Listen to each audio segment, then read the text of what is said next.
Graded Stakes Racing 2020 continues, and this time we go to the Fairgrounds. It's the Muniz Memorial Classic Grade 2.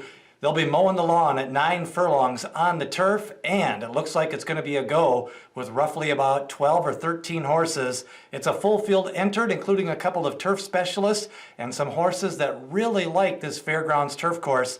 Let's start at the rail, and Dot Matrix. He's one of those horses that seems to have a preference for the Louisiana lawn. He's 2 for 3 at the Fairgrounds and 10 for 31 lifetime.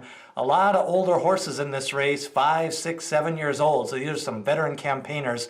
Dot Matrix does his best distance running at about 8.5 to 9 furlongs. And he also seems to kind of like that mid-race move and then try to get the first jump on some of the deeper closers. Dot Matrix definitely live in this spot from the rail.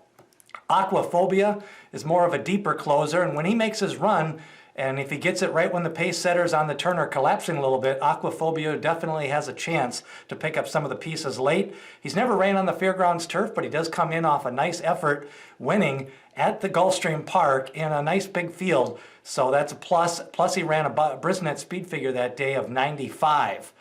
Other contenders include Don't Blame Rocket. This is one of 3 horses with a victory over the Fairgrounds lawn. He's 5 for 9 at the Fairgrounds with 2 seconds.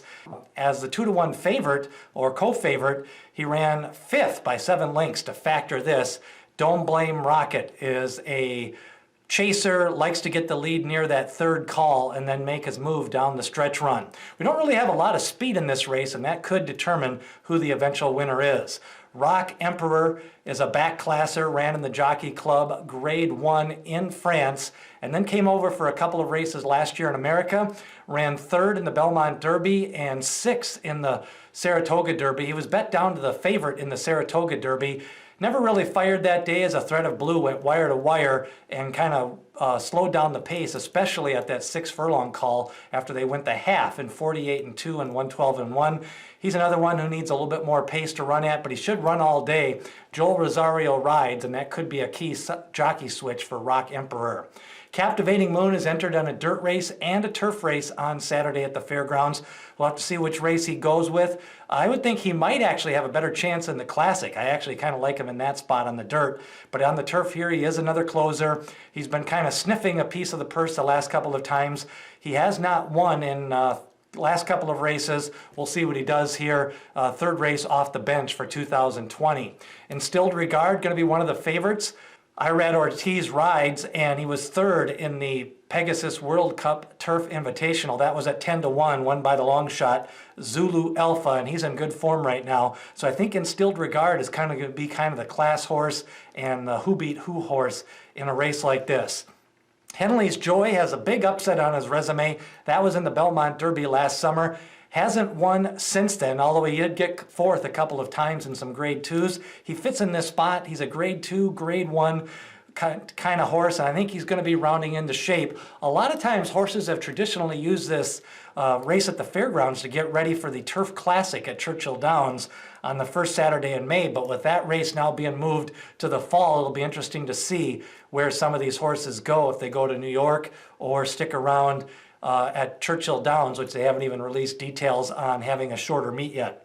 Channel Maker was 1 for 8 last year and has kind of gotten into a little bit of a losing streak at this time. A couple of 4th place finishes in a row, and then last time out on a Grade 2 on the turf he finished 4th. Channel Maker will probably be a little overbet in relation to his odds to win. Going wire to wire the last time, factor this. The 5-year-old now 8 for 27. Brad Cox has a couple of them in here. He's going to be the speed, and factor this, has to be respected off that 97 Brisnet speed figure in his most recent race. Secretary at War is another one. 0 for 2 at the Fairgrounds, but 3 for 22 lifetime. He used to run in some higher class races, and he's kind of been hanging around this optional claiming race level. Secretary at War, definitely a long shot. Marzo, 4 for 19. 3rd the last time out at Sam Houston. Goes probably his best distance is 10-11 furlongs, so I'm not sure. This may be a little bit short for Marzo in a race like this. And Synchrony, another one of those favorites, 9 for 26 lifetime. He's now 7 years old. He's 4 for 6 at the Fairgrounds, was bet down to the favorite the last time, but he watched Factor This go wire to wire. Hopefully a little bit more pace develops for Synchrony to make his stretch kick. And on the outside is Bun Bundabunden, and this horse is 2 for 12 lifetime. A little bit of a class rise here, facing solid grade 2 and grade 3 horses, a couple of even with grade 1 form. I think Bundabunden is probably a little overclassed in this spot. Who do you like at the Fairgrounds? It's the grade 2 Muniz Memorial Classic. Some hard hitters like Dot Matrix and Synchrony trying to get back in form. Aquaphobia always fires late, and we'll see if Don't Blame Rocket or Rock Emperor can make some noise here, mowing the lawn on the turf at the Fairgrounds.